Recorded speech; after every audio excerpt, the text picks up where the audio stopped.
잠시 기도할게요. 하나님 아버지 감사합니다. 하나님께서 이루시고 다스리시고 우리의 모든 것들을 이끄시는 나의 주 하나님 아버지. 말씀을 전할 때에 하나님께서 은혜와 사랑을 전하게 하시고 바른 말씀을 전하게 하시고 뜻과 은혜가 성령 충만함이 가득한 말씀만을 전하게 하여 주시옵소서. 듣는 성도님들에게 더 큰 은혜와 사랑을 더하시고 은혜를 더하셔서 말씀을 들을 때에 더 큰 은혜와 더 큰 지혜와 더 큰 영광이 하나님께서 주심에 날마다 하나님께 감사드리며 살아갈 수 있도록 역사하여 주시옵소서. 감사드리며 살아계신 우리 주 예수님의 이름으로 간절히 기도드렸사옵나이다. 아멘. 오늘 말씀은 이사야 43장 19절 말씀이에요. 제목은 새로운 시작과 회복의 말씀입니다. 인생을 살아갈 때 우리는 참 광야, 어려움을 많이 겪죠. 광야와 사막을 경험하게 될 것입니다. 누구나 그래요. 누구든, 어떤 사람이든. 그러나 그것이 무슨 문제이니에 따라 사람들이 각기 무겁고 두려워하며 삶이 어둠에 정착되게 됩니다. 누구는 경제적인 어려움에, 누구는 건강의 문제 때문에, 누구는 인간관계 등으로 혹은 남이 자신을 살지 못하게 할 정도로 괴롭혀서이기까지도 합니다. 그렇기에 우리는 절망하고 좌절하기도 합니다. 때로는 그 때문에 하나님을 원망하기도 하죠. 믿지 않는 자들까지도 하나님을 신이라고 칭하며 원망하기까지 합니다. 왜 자신의 삶에 이러한 힘겨움을 주느냐? 자신이 뭘 잘못했느냐? 자신이 어떠한 삶을 살았느냐? 그런데 그것이 왜 있겠습니까? 왜 있을 것 같으십니까? 그저 신이란 존재가 존재하지 않기 때문일까요? 하나님이 없기 때문일까요? 하나님이 우리와 같이 하지 않기 때문일까요? 그런 말씀인 이사야 오늘 본문 말씀 43장 19절 말씀인 보라 내가 새 일을 행하리니 이제 나타날 것이라 너희가 그것을 알지 못하겠느냐 반드시 내가 광야의 길을 사막의 강을 내리니. 이 말씀은 고난 속에서 절망하는 우리의 단순한 위로나 격려를 넘어서 강력한 소망까지 갖게 하는 말씀입니다. 참된 약속의 말씀이에요. 하나님께서 이 광야의 이 힘겨움에 이 어려움에 처해 있는 우리들에게 주신 약속의 말씀입니다. 우리가 상상조차 할 수 없는 놀라운 길과 강 그리고 그 광야에서의 사막에서 참된 의를 주시겠다고 얘기하신 거예요. 물을 주시겠다고 얘기하신 거예요. 이 약속은 어떤 의미를 먼저 갖고 있는지 한번 생각해 볼게요. 무슨 의미를 갖고 있을까? 단순히 고난과 어려움을 이야기하는 걸까요? 아니면 하나님께서 우리의 삶 속에 놀라운 역사를 보여주기 위한 시작점일까요? 지금 당장은 그 뜻을 이해하기 어려워요. 힘듭니다. 너무나도 어렵고 고난 속에 있는 그 상황만 바라보기 때문이겠죠. 그런데 이 말씀을 통해서 한번 다시 내 삶을 되뇌어 보시기 바랍니다. 하나님은 결코 무의미한 고난을 주지 않기 때문이에요. 오히려 하나님께서는 그 고난이란 도구를 통해서 우리의 마음과 삶을 정결하게 하십니다. 날마다 살아갈 때마다 고난의 그 순간이 하나님의 계획 안에 있다는 사실을 완전히 깨닫게 되면 하나님 안에서 결코 벗어날 수가 없습니다. 성경은 그것을 반드시 이루겠다고 얘기를 하고 계시고 가르치고 있어요. 그에 대한 배경을 먼저 설명해 볼게요. 이사야 43장 19절 말씀의 배경은 이렇습니다.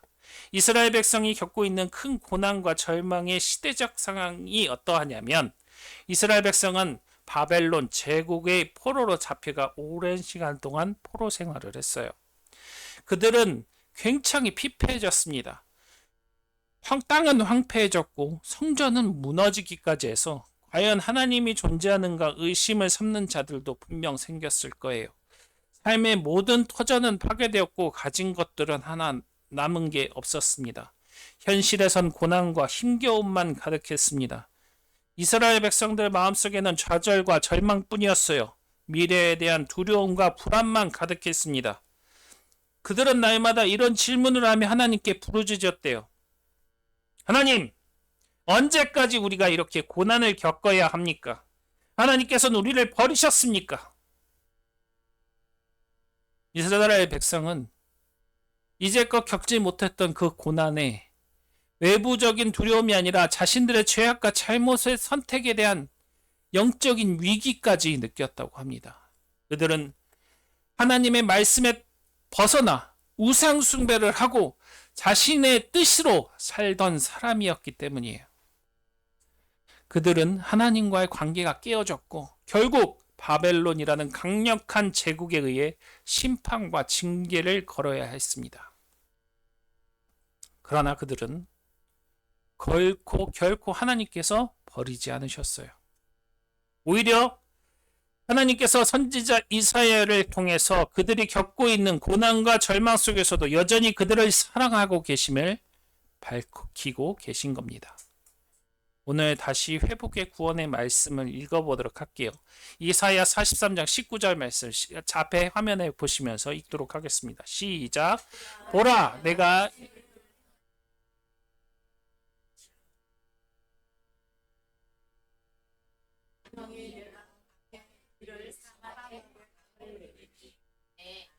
하나님께서 이스라엘 백성의 인생 속에서 직접 개입하셔가지고 그들의 삶을 다시 일으키시겠다고 약속하는 말씀이에요. 지금은 그들의 처한 상황이 광야의 길처럼 모세가 그 광야를 걸었던 그 모습들처럼 사막이나 물이 없어가지고 죽을 위기에 처해 있는 것과 마찬가지의 상황이었어요. 하나님께서는 반드시 그 곳에 새로운 길을 내고 생명의 강이 흐르겠다고 말씀하시고 계신 거예요. 하나님은 고난을 통해서 이스라엘 백성의 마음을 다잡으시고 정결케 하셨습니다. 고난을 통해 자신들의 죄를 깨닫게 하신 거예요. 진정한 하나님께로 돌아오기 위해 이러한 고난을 주셨음을 깨닫기 위해 이 말씀을 주시고 이 힘겨움을 주시고 이 생명을 주신 거예요. 다시는 이전과 같은 죄악의 길로 돌아가지 않도록 그들을 정결한 훈련으로 삼으신 거예요. 그리고 회복의 말씀을, 희망의 말씀을 주신 것이죠. 이 말씀을 통해서 우리가 깨달아야 할 중요한 부분은 하나님께서 주신 회복은 단순한 외부적인 환경이 아니라는 거예요. 우리의 영혼과 삶 전체적을 근본적으로 새롭게 하시는 영적 회복이라는 점이에요. 내 삶이 깨끗해지는. 이제는 우리는 그러한 모든 것들을 바꾸시는 하나님을 다시 한번 봐야 돼요. 우리는 이스라엘 백성이 처한 절망과 고통스러운 상황을 다시 한번 생각을 해볼게요. 그들은 바벨론 포로에 대해서 실망감과 절망감, 상실감, 무기력함에 빠져 있었어요. 성전은 폐허가 되었고 고향 땅은 멀리 떨어진 낯선 이방 땅에서 살면서 그저 바라보기만 해야 했던 땅이었어요. 이스라엘 백성은 하나님께 버림받았다고까지 느꼈습니다. 자신들의 미래는, 그에 대한 소망은 하나 없었습니다. 그런데 뭐라고요? 그곳에 하나님께서 희망을 내어주셨습니다. 하나님께서 친히 백성들의 삶을 하나하나 개입하시겠다고 한 겁니다. 그것에 대한 약속, 그것에 대한 중요한 약속은 그 상황 속 가운데 우리 안에 선포되었다는 거예요.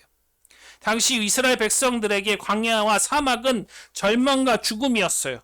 그러나 하나님께서 그곳에 강을 내려주시겠다 한 약속 때문에 희망을 엿보게 된 거예요. 우리는 하나님의 약속과 신실하심을 나타내는 다른 말씀도 볼 수 있어요. 이사야 41장 10절 말씀은 두려워하지 말라, 내가 너와 함께 함이라, 놀라지 말라, 나는 내 하나님이 됨이라. 내가 너를 굳세게 하리라. 참으로 너를 도와주리라. 참으로 나의 의로운 오른손으로 너를 붙들리라. 하나님께서 우리를 지켜주신다. 두려워하지 말라고까지 얘기를 하시는 말씀이에요.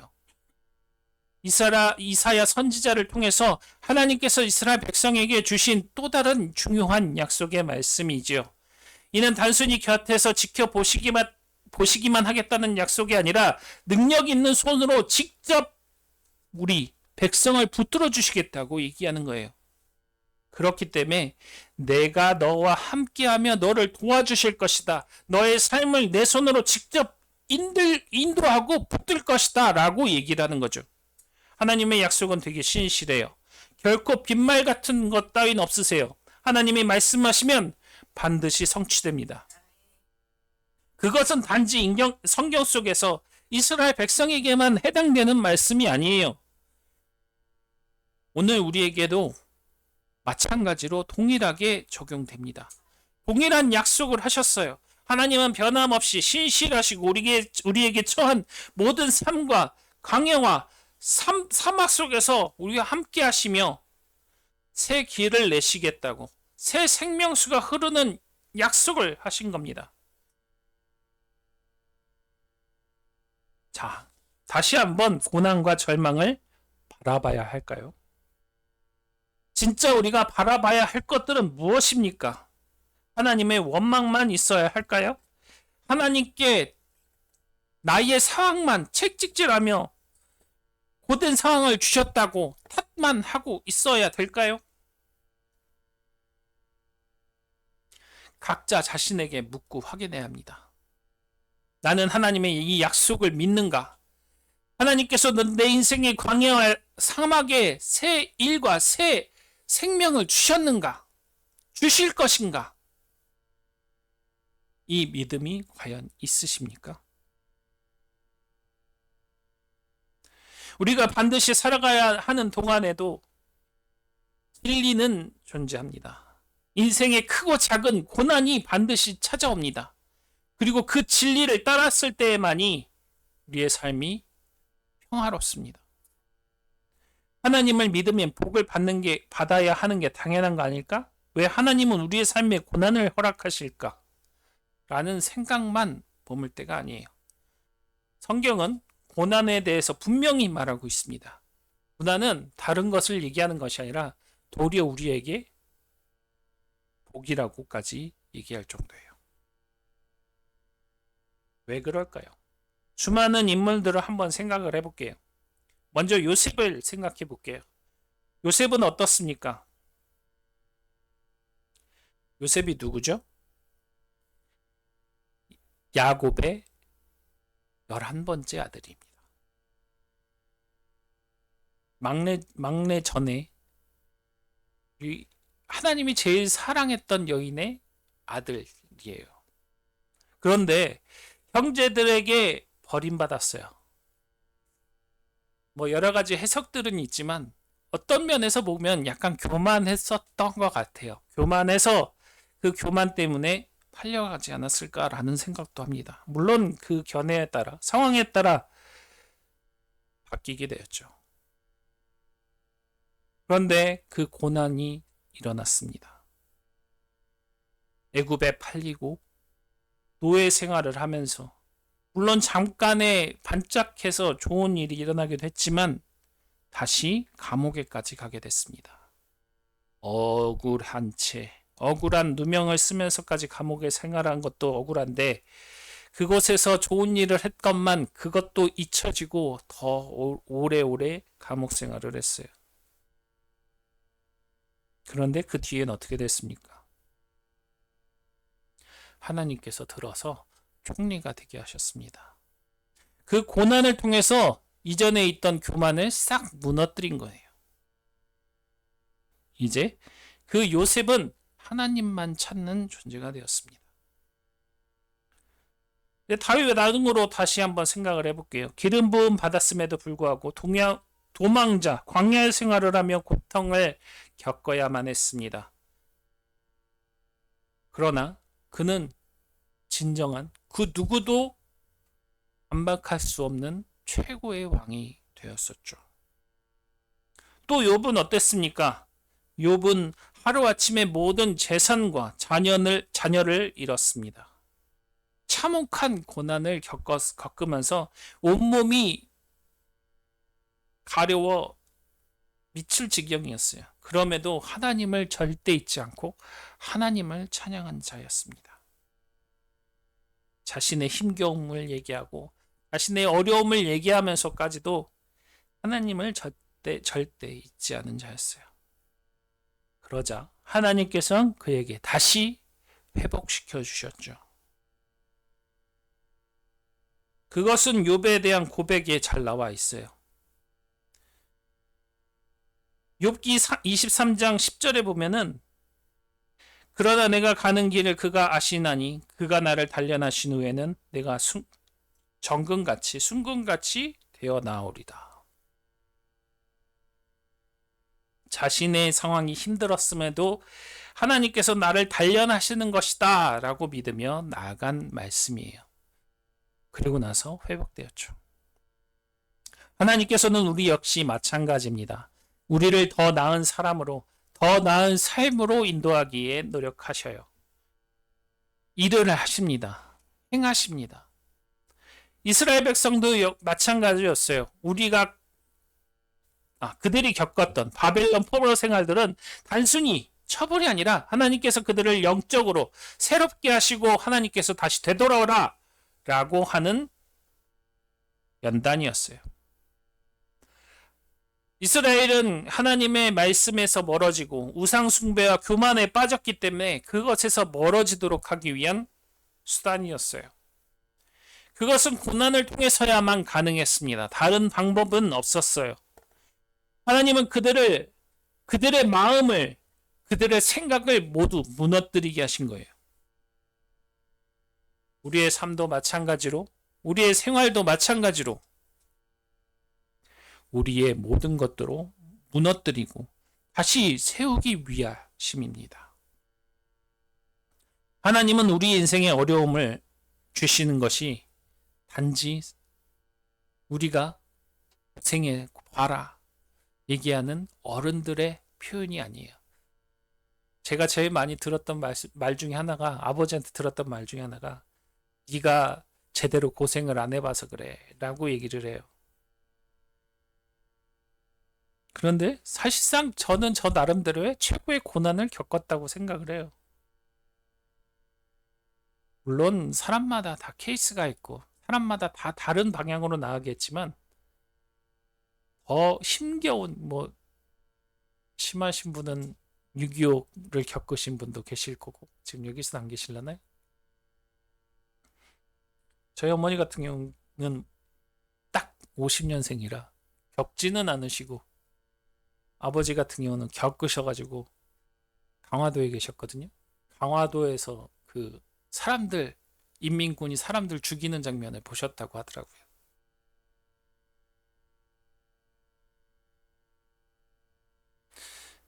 그만큼 상황에 따라, 삶에 따라 다 다르게 고난이 나타납니다. 나의 잘못된 습관을 버리고 나의 생각들을 버리게 하시는 거예요. 다른 것이 아닙니다. 나의 교만을 낮추시는 거고 나의 인격을 바르게 하시는 거예요.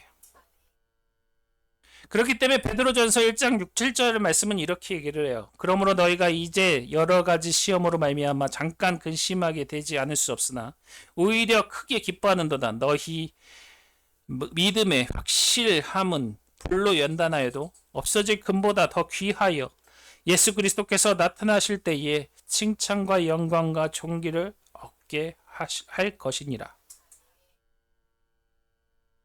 이 사도 베드로가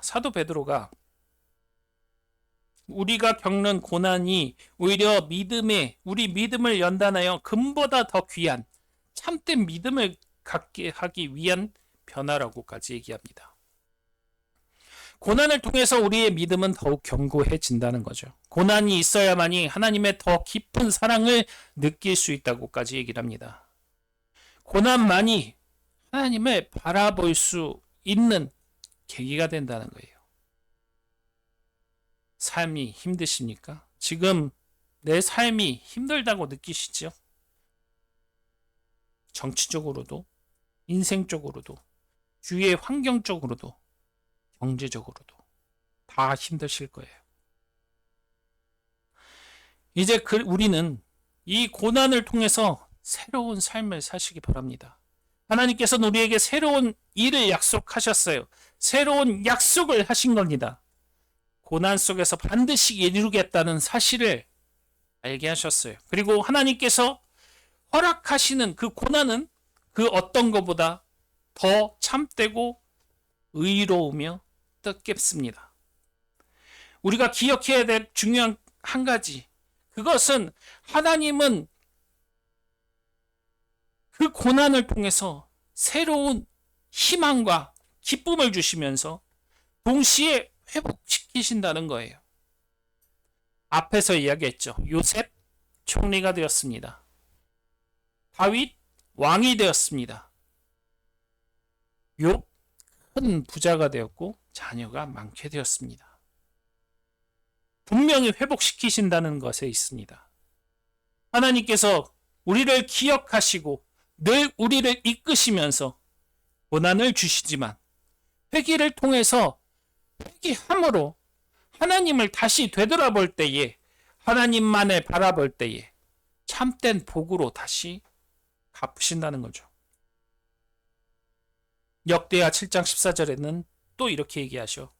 내 이름으로 일컫는 내 백성이 그들의 악한 길에서 떠나 스스로 낮추고 기도하여 내 얼굴을 찾으면 내가 하늘에서 듣고 그들의 죄를 사하고 그들의 땅을 고치리라. 이 말씀에서 분명하게 알 수 있듯이 분명히 하나님께서는 회복의 조건을 말씀하시고 계세요. 스스로 낮추고 회개하고 하나님을 간절히 찾을 때에만이 반드시 들으시고 응답하시겠다고 약속하신 겁니다. 하나님은 절대로 우리의 회개를 외면하거나 거부하지 않으셔요. 도리어 하나님께서 그것을 통해서 우리를 더 크게 은혜롭게 참되게 회복시키신다는 사실을 늘 기억하시기 바랍니다. 누가복음 5장에 등장하는 탕자 비유를 한번 생각을 해볼게요. 아버지를 떠나 모든 재산을 낭비하고 소비하였던 그가 타락한 삶을 살았을 때 그가 했던 것은 죄악뿐이었죠. 근데 거기서 빈곤과 절망이 찾아오자 어떻게 되었습니까? 자신의 죄를 깨닫게 되었습니다. 그리고 한 행동이 내가 아버지께 돌아가야겠다 라며 얘기한 회개예요. 회개라는 단어가 다른 것을 이야기하는 것이 아니에요. 돌아오라, 돌아가라. 세례 요한이 외쳤던 그 때가 가까이 회개하라, 때가 가까이 왔느니라 라는 말씀 자체가 다른 걸 얘기하는 게 아닙니다. 하나님께 돌아서라, 하나님과 마주서라, 하나님을 바라봐라, 하나님께 의지해라, 그런 말이에요.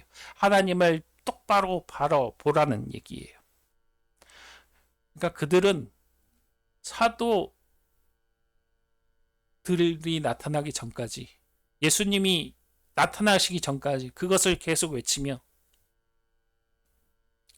하나님을 되돌아보라고 얘기했던 거예요. 예수님이 나타나기 전까지는 하나님을 제대로 돌아봤던 사람들이 많지 않았던 거예요. 하나님을 돌아보시기 바랍니다.